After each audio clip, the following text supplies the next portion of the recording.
আপনি দেখছেন Padma news 24.com এর রাত 8:30টার বিশেষ বুলেটিন ফ্ল্যাশ নিউজ। সাথে আছি আমি জাহিন এশা।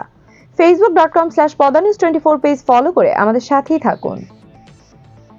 বুধবার রাত থেকে ঢাকার ধানমন্ডি 32 নম্বরে শেখ মুজিবুর রহমানের বাড়িটি ভাঙা শুরু হয়। এরপর থেকেই সেখান থেকে যে যা পারছেন সঙ্গে করে নিয়ে গেছেন। কেউ লোহা রড, কেউ টিন, কেউ আবার শেখ মুজিব ও তার পরিবারের নিয়ে লেখা বই নিয়ে গেছেন। প্রত্যক্ষদর্শীরা সংবাদ মাধ্যমকে বলেন, রড লোহার মতো নির্মাণ সামগ্রী রাত থেকেই মানুষ নিয়ে যাচ্ছে। যারা নিচ্ছেন তাদের অধিকাংশ নিম্ন আয়ের মানুষ, কেউ আবার পথশিশু। শেখ হাসিনার বক্তব্য প্রচারের ঘোষণাকে কেন্দ্র করে বিক্ষুব্ধ ছাত্র জনতা বুধবার রাতে ধানমন্ডি 32 নম্বরে ব্যাপক বিক্ষোভ করে। এক পর্যায়ে শেখ মুজিবুর রহমানের বাড়িতে ভাঙচুর ও অগ্নিসংযোগ করা হয়। ঢাকার ধানমন্ডি 32 নম্বরে বঙ্গবন্ধু শেখ মুজিবুর রহমানের বাড়ি গুড়িয়ে দেওয়ার ঘটনায় ভারতের ইন্ধন আছে কিনা তা জানতে চেয়েছেন বিএনপির স্থায়ী কমিটির সদস্য অবসরপ্রাপ্ত মেজর হাফিজ উদ্দিন আহমেদ। তিনি জানান, এই হামলার ঘটনা দেশের গণতন্ত্র বিকাশের পথে বাধা হয়ে দাঁড়াবে।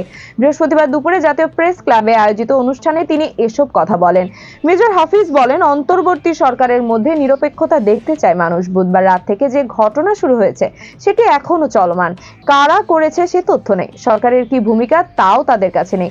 পূর্ণাঙ্গ তথ্য পেলে বিএনপির পক্ষ থেকে মিডিয়ার সামনে নিজেদের মতো জানাবেন।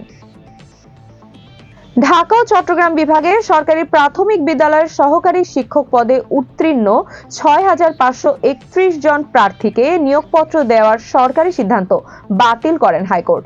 বৃহস্পতিবার বিচারপতি ফাতেমা নজিব ও শিকদার মাহমুদুর রাজির হাইকোর্ট বেঞ্চ এই রায় ঘোষণা করেন। একই সঙ্গে মেধার ভিত্তিতে পুনরায় নিয়োগ দিতে নির্দেশ দিয়েছেন আদালত। এর আগে গত 19 নভেম্বর সরকারি প্রাথমিক বিদ্যালয়ের সহকারী শিক্ষক পদে তৃতীয় ধাপে 6,531 জনের নিয়োগ পত্র প্রদানের সিদ্ধান্ত স্থগিত করে হাইকোর্ট। কোটা পদ্ধতি অনুসরণ করে তাদের নিয়োগ দেওয়ায় আদালত এ আদেশ দেন। পাশাপাশি রুল জারি করেন আদালত। গত 31 অক্টোবর সরকারি প্রাথমিক বিদ্যালয়ের সহকারী শিক্ষক পদে তৃতীয় ধাপে ঢাকা ও চট্টগ্রাম বিভাগের চূড়ান্ত ফল প্রকাশ করা হয়।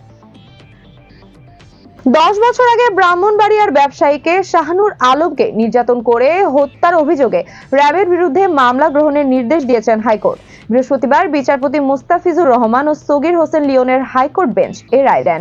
ব্রাহ্মণবাড়িয়ার ব্যবসায়ীকে নির্যাতন করে হত্যার অভিযোগকে মামলা হিসেবে গ্রহণের নির্দেশ সংশোধন করে জেলা ও দায়রা জজ আদালতের দেওয়া আদেশ বাতিল প্রশ্নে জারি করা রুল যথাযথ ঘোষণা করে আদালত এ রায় দেন।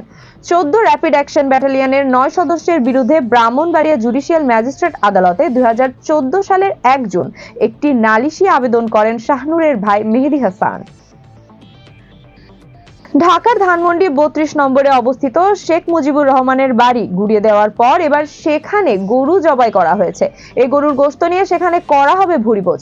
বৃহস্পতিবার বিকেলে ধানমন্ডি 32 নম্বরে একটি গরু নিয়ে এসে জবাই দেন। গরু নিয়ে আসা ব্যক্তিরা উপস্থিত জনগণের সময় শেখ হাসিনাকে নিয়ে বিভিন্ন স্লোগান দেন। আয়োজকদের একজন সংবাদ মাধ্যমকে বলেন, তাদের বার্তা এই দেশে আওয়ামী লীগের নামে কোনো ধর্ম থাকবে না, দেশে ফ্যাসিবাদের কোনো ঠাঁই নেই। বুধবার রাতে ভাষণ দেন শেখ হাসিনা। এ ভাষণের ঘোষণা শুনে শেখ মুজিবুর রহমানের বাড়ি অর্থাৎ শেখ হাসিনার পৈতৃক বাড়ি গুড়িয়ে দেওয়ার ঘোষণা দেয় ছাত্র জনতা। গুরুত্বপূর্ণ সব সংবাদ জানতে পদ্মানিউজ24.com এর বিশেষ বুলেটিন ফ্ল্যাশ নিউজ দেখবেন প্রতিদিন রাত 8:30টায়। ফ্ল্যাশ নিউজ দেখতে ফেসবুকে আমাদের ফলো করুন facebook.com/পদ্মানিউজ24 আর ইউটিউবে সাবস্ক্রাইব করুন youtube.com/@পদ্মানিউজ24 চ্যানেলটি। নিয়মিত দেশ বিদেশের আপডেট সব সংবাদ জানতে ভিজিট করুন মাল্টিমিডিয়া নিউজ পোর্টাল পদ্মানিউজ24.com। পরবর্তী ফ্ল্যাশ নিউজ দেখার আমন্ত্রণ জানিয়ে বিদায় নিচ্ছি আমি জাহিন এশা। ভালো থাকুন, সুস্থ থাকুন।